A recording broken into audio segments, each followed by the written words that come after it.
Welcome, welcome! It's Mud Dog with the TexasSpaceNavy bringing you another Star Citizen video. And today we are going to bring you the RSI Perseus in a little bit more in depth. This has been a topic of discussion for quite some time. Usually it's in a form of Perseus versus Polaris. Two different ships with very different roles. I personally really love the Perseus, where it stands in the whole, I guess, dogma or the whole military aspect of things. I just think it's going to be very multi-role, multi-purpose, and very useful. So let's go ahead and take a look at the sale page when it first came out for sale. It says Legacy of Authority. Thanks to the Fringe expansion and the ongoing Vanduul War, security breaches and incidents of high traffic jump points are more common than ever. When considering a modern solution for civilian and paramilitary operations, we looked to our past. The historic Perseus gunship, capable of shredding subcapital class Goliaths. The mere presence of a Perseus in a blockade or patrol squad is enough to make your most aggressive enemies think twice before engaging, just like its vintage namesake. And there are all sorts of little tidbits here that are on this page. It starts with the manual turrets for maximum artillery. You have it's been internally dubbed subcap slayers during the first tours of duty. 4 massive size 7 cannons spell big trouble for big ships. So it has 2 on the top and 2 on the bottom. They're size 7 ballistics, and they will pack a punch. They will be able to take on big ships, smaller ships, all of them. It's not so good against fighters because it's hard for them to rotate around. But that's what you have the frontline defense remote turrets for. So there's 4 bow-mounted ballistic cannons that can be fully automated or remote controlled, keeping incoming ordnance at bay. They will come with an automated blade. You don't have to man them, but the pilot can use them and point them in the direction he wants them to go if he really wants to. But they are automated.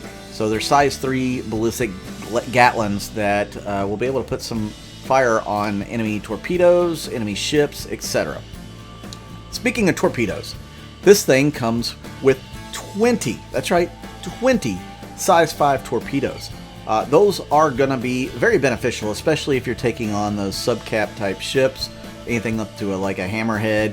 I mean, this thing can take on an Idris and a Javelin, but more importantly, you'll probably be wanting to use it against Vanduul or something like that.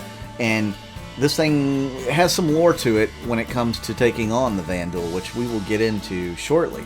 Then it also has cargo. You could get 50 SCU or something as large as an RSI rover, and that's kind of a new addition to this particular ship. Alright, let's move on, and you can kind of see some of the specifics here, which we've gone over. It does have a max crew of 6. 5 will be berthed in the crew quarters, and then there's 1 captain's quarters. This thing has a cruise speed of 92 meters a second, and it's 100 meters long, 50 meters wide, 21 meters tall. So it's about the size of a football field in length. Maybe a soccer field would be more appropriate, and in width as well. A little smaller than a soccer field width-wise. But you get the idea. It's pretty good sized ship. It's a lot of fun so far. Let's go into the brochure and talk a little bit about that. So they have the Project Perseus. It's what they're calling anyways, the return. So in 2946, Admiral Ernst Bishop led the UEE Naval Forces in Operation Mandrake, successfully routing the Vanduul from Oberron system and securing a key tactical win for the Empire. Among the many unsung heroes of the operation was a crew of the UEES Achilles, an aging RSI Perseus gunship and relic of bygone era. Though it was damaged beyond repair, the Achilles managed to down 2 Vanduul Destroyers. This impressive feat helped turn the battle in favor of the Empire and did not go unnoticed by Admiral Bishop, who personally lobbied RSI to start producing the Perseus model again for use against the Vanduul. Now RSI is proud to present the civilian model Perseus gunship, capable of successfully engaging a broad spectrum of ship classes. The mere presence of a Perseus is enough to make your most aggressive enemies think twice before engaging, just like its vintage namesake. So this thing was able to take on 2 destroyers of the Vanduul fleet. Maybe not single-handedly, it doesn't say it didn't have help, but it was able to withstand the blows that destroyers can dish out. So yeah, I think this thing is going to be tough. And let's move on a little bit more into the model of Intimidation, which is the next page here, and we'll kind of go back over. The model, the original Perseus gunships were built to intimidate. First constructed in the late 2520s, these colossal predators stalked the Perry line, making them a regular fixture in humanity's era of tension with the Xi'an. The ominous presence kept those looking to stir up trouble on their best behavior, while their massive cannons obliterated those that didn't heed the warning. Everything about the Perseus' physical form was designed to inspire awe and dread. This was infamously evidenced by the incident at Red Ridge, when a violent local insurrection on Cestilis was quelled without a shot fired thanks to the arrival of the UPES Vanduul, one of the original UPE and Perseus gunships. When bringing back the Perseus and turning it for civilian market, retaining the shark-like silhouette, iconic angles, and hard edge was paramount importance, so improvements were sought under the hood. And let's talk about some of those improvements on the next page. The firepower. RSI shuttered its shrinking Perseus program in the 2860s due to elapsed naval interest. But thanks to the UEE's Achilles' daring performance in Oberron, the Perseus' full potential as a tactical gunship has been rediscovered in the modern day, which leads to the manual turrets. During the early tours of duty, the Perseus' primary role was a combat deterrent. The crew of the UPES Arash, known colloquially as the Soothsayers, wore badges famously emblazoned with a hooded, faceless wraith clutching a crystal ball. The ominous slogan, "Never a shot fired, never a battle lost," was written below it. While the accuracy of that now iconic slogan has been challenged by historians, the fact remains that the Perseus gunships patrolling the Perry Line were deployed to minimize active engagement rather than provoke it. The manual turrets also have other write-ups for it, like while peaceful resolutions are preferable, the Perseus colossal guns are certainly capable of more than just striking fear into the hearts of would-be interlopers. Once dubbed Subcap Slayers, the four massive size 7 cannons attached to the manually operated turrets spell big trouble for big ships. With fringe expansion and the ongoing Vanduul War resulting in loosened security at high traffic jump points, there's never been a better time for militias and localized law enforcement to up their firepower. The Perseus does that in spades. Now on to the remote turrets and torpedoes.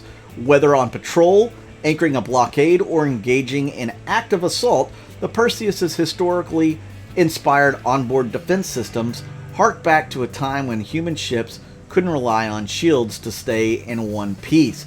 So that should tell you a lot right there. We'll get into that. Twin ballistic Gatling guns can be fully automated or remotely controlled to keep incoming ordnance at bay, while a military-inspired launch bay packs up to 20 size 5 torpedoes to make life hell for swarming fighters and rival gunboats. They've added a cargo deck, which is the biggest change made in converting the Perseus for civilian use. They've completely overhauled the lower deck to accommodate more varied payloads and even small vehicles. We at RSI know your adventures and operations can take you to unexpected places and directions, and the modern pilots tend to prize versatility and usability above all else. The Perseus massive cargo bay has you covered planet-side and beyond. And then, of course, it also has the internal layout of his ship on the next slide. We've got the torpedo bay, the cargo bay, the mess hall, captain's quarters, crew quarters, etc. Then it goes into the specifications, which you will notice here in a minute. 1 large life support, 2 large shields. So I imagine those are size 3 shields, like you're seeing on the Hammerhead or, the 600i now has it, I believe. It comes with 2 large power plants, 1 large jump drive, 1 large quantum drive, 1 large fuel tank, 2 main engines, 2 times VTOL, 12 fixed thrusters, and you know about the turrets and missiles. So this thing is a walking, talking beast, so to speak. The fact that it comes from an era when shields weren't really used to protect ships very much, or they weren't reliable, speaks volumes. This thing is going to have armor. Not a little bit, a lot. For its size, it's going to be well armored. Even the civilian version should have most of that armor there, and it should be able to protect you in bouts with bigger ships and other ships. Now, is this thing going to solo an Idris or a Javelin? No, it's not meant to do that. So don't think it's meant to do that. But it is supposed to be able to hold up fairly well when combating those type ships, especially if you have 3 or 4 of them, you know, in a group, or you've got Ares running, you know, along with you. You can use the Ares Inferno and the Ares Ion to help you combat those bigger capital ships, and it's highly recommended that you do. I mean, you know, you could also bring a torpedo boat or 2, but these things are more for picket, you know, defense and that sort of thing when it comes to, you know, its role. It can definitely be an intimidating force no matter what. The size 7 guns, I mean, they're size 7 for crying out loud. Those are massive. Those are able to take out capital ships. They can do it.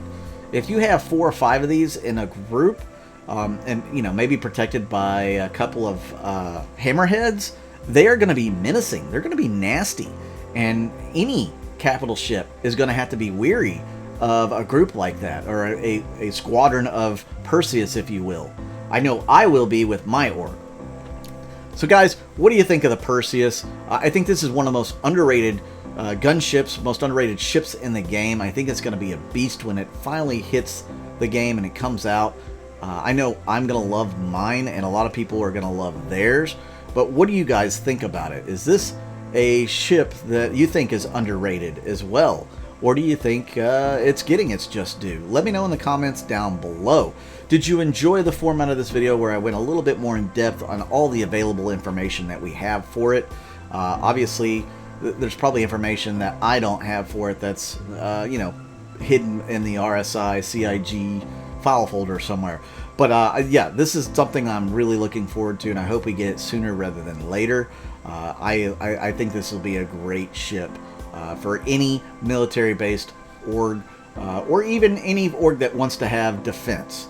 Let me know in the comments what you think. I'm Mud Dog with the Texas Space Navy. I'll see you out in the verse.